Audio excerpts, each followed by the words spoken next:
Hi. Hi there, Natalie. Okay, Hi. How's so it going? you good. Last day of the work week, and you? How are you?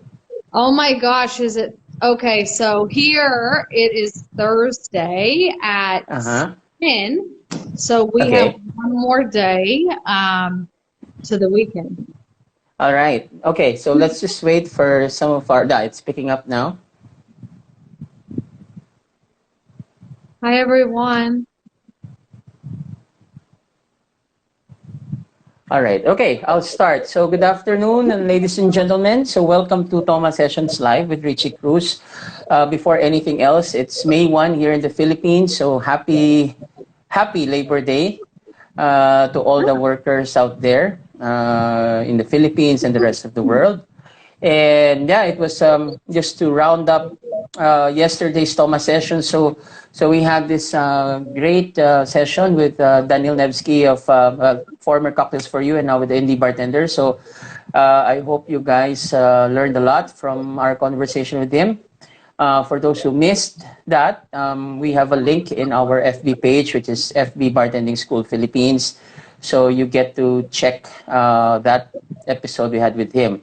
So our guest for today is very much relevant in terms of what we're doing now, literally. So this is social media.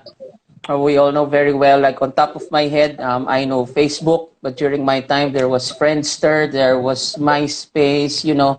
There was even this MIRC. But moving forward to the present, now we have IG, you have Twitter, you have Snapchat, you have Facebook, and it's very interesting um, to to get the message through with such a medium. And there is a term like influencer. So I mean, like as far as I've read through my guest, she has probably one of the best jobs, if not the best job in the world. You get to really travel because of your passion, and well, she'll tell you more about it once we get things started. But yeah, this is a very interesting and I think, well, for those who are just coming in now, our live session, so feel free to ask her because we will learn a lot, especially here in our country, and how this thing can, well, in the bartending industry, it might be of a very big boost for us. So yeah, without further ado, ladies and gentlemen, I'd like to present to you Beautiful Booze, also known as Natalie Migliarini, if I got that correct. Migliarini, No, okay? that's perfect. All right. First and foremost, I just wanted to say thank you so much for having me on. I really appreciate you thinking about me and Beautiful Booze to come on and talk to your audience. So I'm really humbled that you have asked me to come on. This is amazing. I've been excited all day to be on here. So, also, I wanted to say if anybody has any questions specifically, you can just put them in the comments and I'll do my best to answer what I have. But like Richie said, I'm excited to be here to kind of talk about what I've done, social media, etc. And I do a lot of talks on social media, but specifically, it's interesting enough that I come from a home bartender point of view. And it's so interesting that when I first started this about 7 years ago in Seattle, and that's where I currently am, that I didn't realize that making cocktails at home, photographing them, that was really my passion. But I didn't realize that the majority of the job would be actually marketing myself. And that's where, it takes a lot of getting used to because it's not like one of those things where I want to be like, oh, I'm going to brag about myself. I did this, I made this cocktail. It's very uncomfortable for me. I've been doing this for 7 years, but you have to get in that frame of mind that no one else is going to promote you like you can yourself. Yourself. Yeah. You really have to kind of take that into consideration, and you really have to, a lot of the job is marketing and social media and putting yourself out there. And it can be like super scary. Like every day I have anxiety. Like I don't want to put this out there. I don't want to put myself out there, but just starting and putting yourself out there and then trying to improve as you go along is what I've been doing over the last 7 years. All right. Okay. Maybe we can start from the beginning. So, what's your background? I mean, apart from the 7 years beautiful booze, so how did you start? Tell us something about yourself. Yeah. So I have a diverse background. Even though I'm in Seattle right now, and I've lived here for like 10 years. I grew up in North Carolina, which is on the East Coast of the U.S. in the South. I had a lot of different careers, mainly in the government. I was everything from a middle school teacher to doing a lot of stuff in public health. I got laid, and mainly worked for the government. I got laid off from my government job. And that's when I decided, I've been sitting in an office for 12 years. I'm going to do something else. So I just decided I'm going to take a risk. I mean, it seems crazy now. I was in that state of mind to take a risk. And I thought to myself, the worst that can happen is I go back to the job I had before. Yeah. Not the exact job, but I can find a job pretty easily. So that's my background. I mean, it's always been mainly government, and then I really got laid off, and that kind of pushed me to go outside of my comfort zone and do something that maybe I wouldn't have done unless I had gotten pushed out to that. Yep. Okay, so what was your first bartending job? I mean, did you ever work behind the stick, like even for a short time? Oh, okay, all right. So just really home bartending all the way. Bartending all the way. So what was your? In the last couple years, I've been doing some bar takeovers. So the thing is my mission for Beautiful Booze when I started it was to be a resource for home bartenders to make easy and simplistic cocktails. Along the way, I've added some different things that I'm interested in as far as like featuring bars and bartenders and cocktails and just showcasing the travel that I do. But the underlining mission of Beautiful Booze is cocktails to make at home.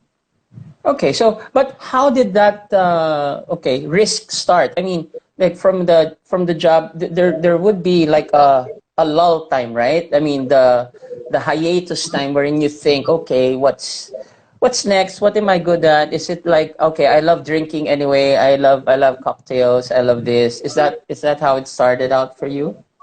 For me, it started out in my regular job. I was always looking for a creative outlet. So I used to love to cook, and that really inspired the love of cocktails. And I used to have a lot of friends over, and we used to cook for each other and find a lot of like signature cocktail recipes that we could pair with our meals. And that kind of started this obsession with cocktails. And when I started 7 years ago, it was really at the beginning of the cocktail scene here in the U.S. In Seattle specifically. I can speak to Seattle. I never thought I could make this work financially, because I was literally taking photos of cocktails and posting them on social media and my blog. But I did something super drastic to make it work, and some people think it's crazy, but it was the only way I could make it work. I sold everything I owned. Packed everything into a carry-on suitcase, and I moved to Guatemala and Mexico, because I knew that was a place that was, Seattle's very expensive. I would have to get a part-time job doing Beautiful Booze, but I knew like if I went to Guatemala, I had gotten a job at a hostel where I could trade work for accommodation. So I Nation. literally had no expenses and I could focus on growing Beautiful Booze. Otherwise, it wouldn't have been possible for me because the financial component was difficult. And I understand this sounds extreme, but it was like if I didn't do something extreme, there was no way I could have made this work. Wow, wow, wow, wow. So it's really risk all the way since day one. But Yeah. what was your, okay, so talking about cactus, so what was your first book, or what was that book that you tagged along or brought along with you, so that at least, you have that component, or, that reference while doing Beautiful Booze? I mean, for me, I was so like I worked for the government previously. I had no background in bartending. I didn't even think that books existed. I was just Ah, literally like a trial and error. Like I would make okay. something, and if it tasted good, I would like post it. Wow, wow, okay, okay. Oh, wow, wow, wow, wow, wow. Okay. Well, But how about, as I started visiting more bars, I started yeah. ordering a lot of classics, and then I Mm-mm. started seeing how those were made, and I started, tweaking those to kind of make twists on them. So a lot of the inspiration for what I did definitely came from real-time experience visiting those bars, traveling around and visiting those bars, not a specific book. Okay, so saying that, do you remember the first bar you went to wherein you ordered a cocktail and then you really looked at the bartender how he made it? Well, I specifically got a lot of inspiration here in Seattle for making drinks. I mean, it's a varied landscape here. We have a lot of water and food inspirations. I went to a bar here called Artusi. It's Italian focused. I saw the bartender make this gin sour cocktail. It was like gin and lemon juice, and then it had like a thyme simple syrup, and he floated Lambrusco wine on top. And I thought, Oh, that is so creative and amazing. I went back and to my house and replicated something very similar, but I was so inspired about that cocktail, but it was a little bit of Italian inspired because that was the bar. And I thought it was so interesting that they were utilizing wine into the cocktail. okay. Well, because I've been to Seattle once upon a time, I used to work for Holland America, so their head office is there in One Elliott, right? I've been to Canon, Jamie Boudreau's bar. So what do you? Because ever since when I was starting also in the bar industry, Seattle for me actually first thing top of my head when I hear of Seattle is Pearl Jam, Nirvana, you Hmm. know. So the Jimi people, Hendrix. yeah, yeah, yeah. So the creativity of Seattle is really well. If in the East Coast there's New York, then in the West Coast it would have to be Seattle, I think, when it comes to the art stuff, and of course bartending wouldn't be far behind. So, given that idea that I have to you as well living there and in the cocktail scene, what are your top five bars there aside from the bar that you mentioned? What are your top five bars in Seattle? Yeah, so it's a bit difficult for me because I've been living out of my suitcase with no home for 5 years. So Mm-hmm. because of COVID-19, I actually ended up in Seattle randomly. So I haven't actually explored that much here for the last 5 years because Oh, when I got here to do some exploration, all the bars closed down. okay. I was specifically in Japan, Taiwan, and Singapore right before all of this started. So I was doing a Asia bar crawl series, and I was actually supposed to continue that in the Philippines and Thailand, but I couldn't Oh, because stuff went crazy, and there were several like countries that, because I had been to Taipei, there were some countries that were like, you can't come in for a short time. I don't know, the country bans and the flight situation started getting yeah, weird. So I yeah. had to come back, but obviously I want to make the trip back. So like pinpointing my top bars here in Seattle is a bit difficult because I've been so Okay. far removed for the past like 5 years. All right. Okay. So for this Asian trip, supposedly before going to Seattle, did you have like a sponsor to let you go around? Is it individual bars? I don't know if you care sharing Yeah, with I us. mean, I Yeah. have a lot of it posted on my Instagram account. So I did some stuff with Kettle One Vodka. So in Japan, discovering what bartenders were doing with Kettle One. So I went to 3 different bars that I really love in Japan and showcased that, as well as Taipei. But I did a lot more bar crawling stuff in Taipei. Like there, Taipei blew my mind. Okay, I'm just gonna say like their bar scene was crazy. I went to some bars I went to probably like 3 bars that had just opened since December. I went to a Infinity and Beyond was a bar that had just opened. They specialized in craft, like Mm-hmm. space inspired cocktails. Like the entire space was really unique, Wow. something I Wow. haven't seen before. Also, Bar Moo, which is something that was opened by Yeah. Vanny. That was a really awesome place too. So I feel like Taipei was somewhere that was really amazing. And obviously, Singapore has some great cocktail bars as well. Every time I go there, it's hard to go to all the bars. There's just so Yeah. many. So Yeah. I just think in Asia, there's so much creativity happening right now with bartenders in terms of that. I just am very inspired by what's going on. Okay.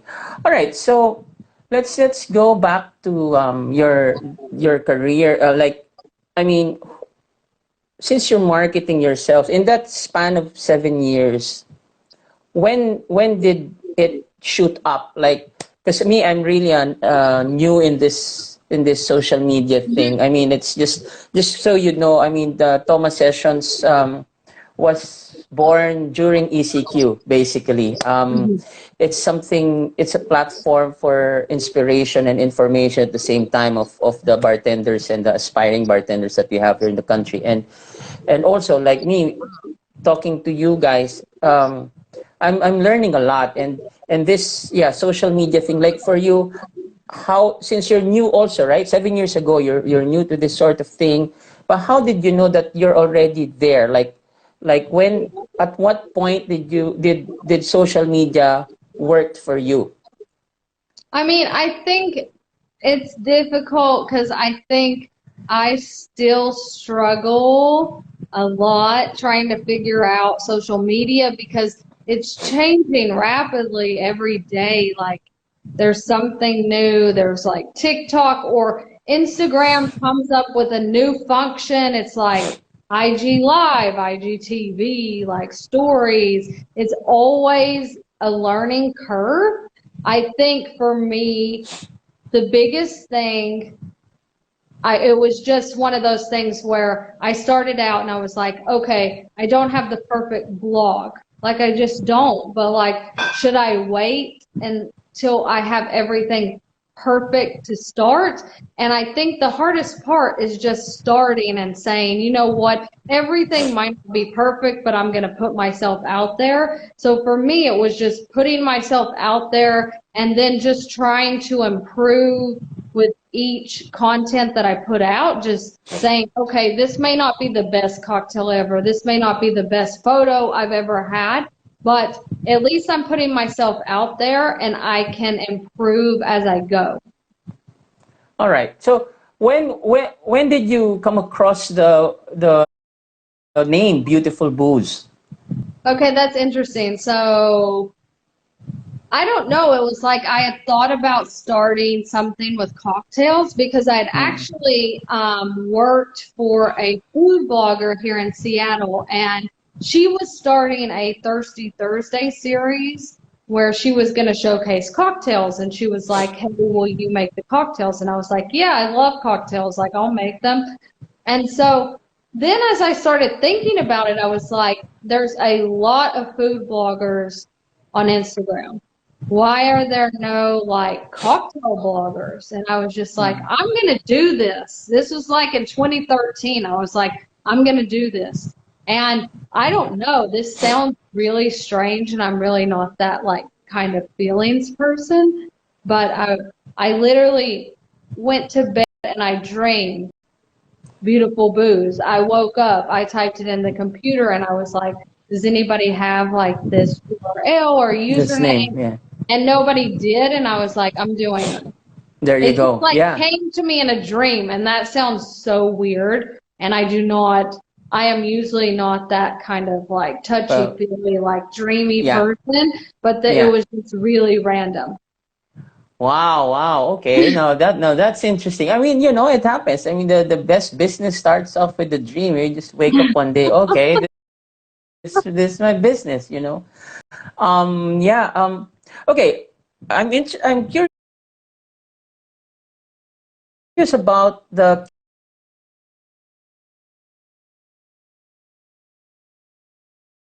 camera. I mean, what sort of camera is it? You just use a phone? You use a SLR? So, Yeah, what was your first growing up? I mean, when yeah. you're just starting. Yeah. Well, I've been through a lot of different cameras. I had gotten a Canon, just they call them kit cameras here. Like Okay. there's a superstore here called Costco, and you can get Mm. a kit camera. So I got a Canon, and I literally used that until I blew out the automatic.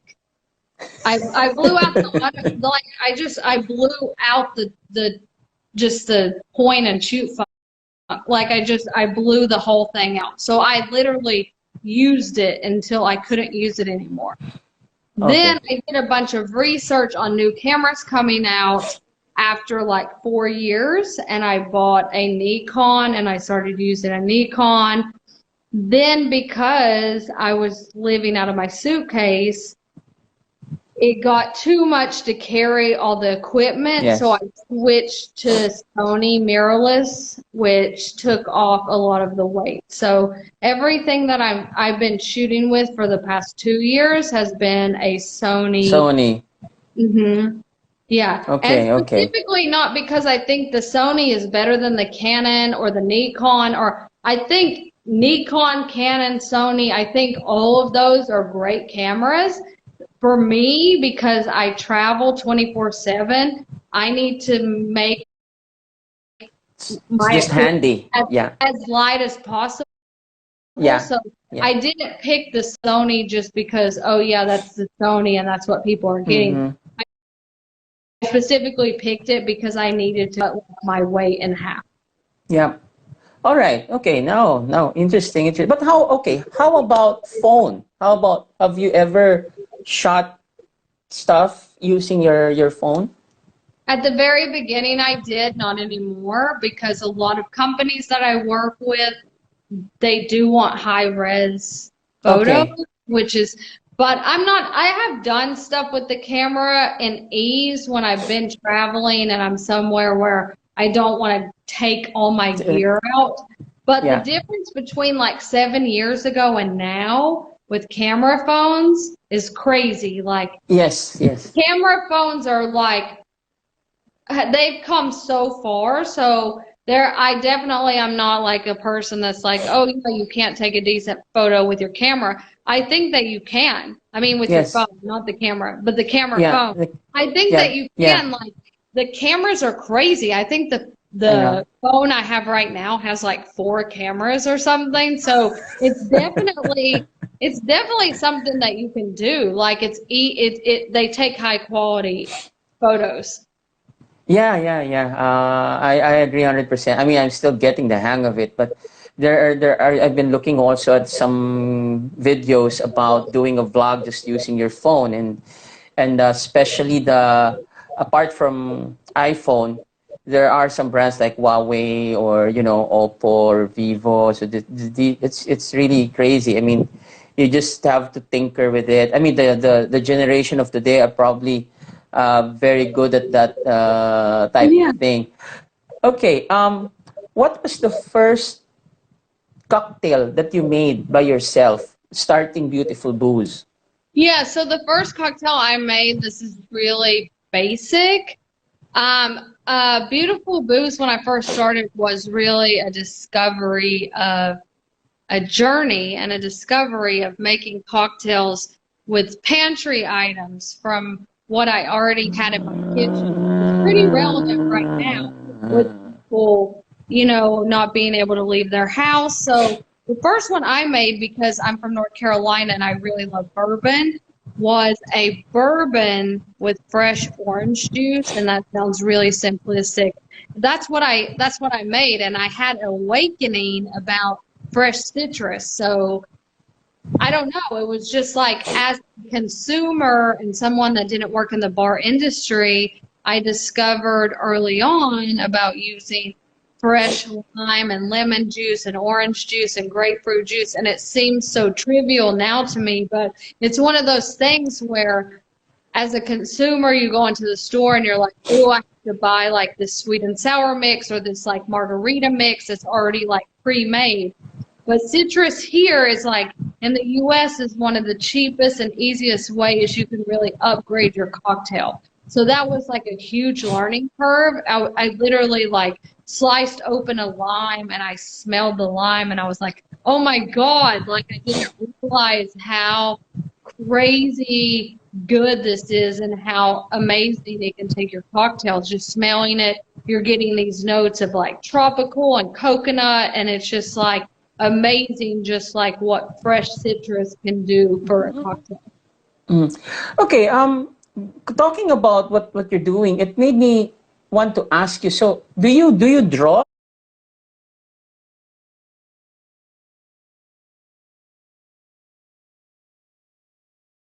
Made a huge difference. Draw? Are you on the artistic side? I mean, like, Yeah. do you consider yourself artsy in a way? No, I Because definitely have no okay, stick abilities whatsoever. But I'll tell you this, as a child and as someone that had a job, I was always looking for a creative outlet because I always wanted to create things. So I will tell you, in college, I majored in textiles, so I there have you a go. background in sewing and fabrics and things like that. And for me, starting Beautiful Booze, I was obsessed with cooking. So I was obsessed with like, I don't know, trying to challenge myself to make different cooking dishes at home. And that's really stirred a lot of creativity into cocktails and garnishes and ingredients and inspiration from that. Okay, so I think you are artistic. You're not giving credit to yourself because Oh, textile is a different ball game. Textile is textile. The reason I say that because now I'm doing a part. Well, I'm into aprons also, so I'm hmm. learning about the different textiles in order to make aprons. And it's not just looking at the picture. It's also feeling the fabric itself. And so that takes art. And gut feel and I see your pictures like the dresses that you wear, the floral and sophisticated, Sunday dress and stuff, whatnot. It's an art person would think of that. It's not so I think you are a artsy person, so that goes with probably the drinks also that that is coming out of your page. All right. So yeah, Well, that's yeah. yeah. I Go mean, ahead. it does take a lot of trial and error. I will tell you, Seattle is a place where everybody wears black and gray. Yeah. Um, it's just like gloomy, and I just got used to wearing all black, and I loved wearing all black. It was just amazing. But then I started noticing, like, a lot of people that followed me were like, oh, we want to see you on the Instagram feed. And I was like, okay. So I would take a photo of me holding a cocktail, but I would be like in a black dress. And I Oh, made okay. one simple change of changing into a printed, colorful dress with the cocktail, and it literally changed the photo to make it better. Yes. So it's Yes. one of Yes. those things where, you know, like some simple changes made a huge difference. Yeah. Okay. I'm interested because okay, I that's why I was okay. Don't get me. I hope you don't take it on a not so good way, but because like you're from North Carolina, I love people from there because you have this. I used to have guests. I always try to follow their accent. Hey y'all, how you doing? So typical NC, right? Hey y'all, how you doing? So especially the grandpas and the grandmas. So, but I've never really been there. How's the bar scene like in North Carolina? Have you Um, ever gone back to Yeah, your I mean, roots? I've spent a lot of time where I'm from is like Western North Carolina. There's a well-known city for beer and food called Asheville. It's quite small. It's between 150 and 200,000 people, but Okay. they're very creative. And recently they've been getting a lot more distilleries there, and Hmm. they have some great cocktail bars, like some really Yeah. great cocktail bars, very creative, local ingredients. I mean, I've done some activities there that they had where you would go forage ingredients from a farm, and then Mm-hmm. you would actually take those ingredients to a bar, and then the Mm-hmm. bartender would make you would come back later, and the bartender would be like, "Ooh, I made these cocktails with the ingredients that you got from the farm." So they have some super cool programs that kind of celebrate local farms and what's seasonal over there. Yeah, yeah, okay. Yeah, the forage thing also is a big trend before COVID actually hit all of us. And yeah, I've always been intrigued about that side of the U.S. because you get to really see it's quiet. People are chill. Unlike Seattle, busy street, everybody's stressed out, walking, and gloomy also at the same time with the way the art people are. Okay. My next question would be, okay, by the way, shout out again to all those who just tuned in. Probably some of them are still finishing their lunch because it's lunchtime here right now. So after the first cocktail you made, what was your most unforgettable experience so far in beautiful booze or as beautiful booze? Can you name us like three unforgettable experience? Oh my God, that's really hard.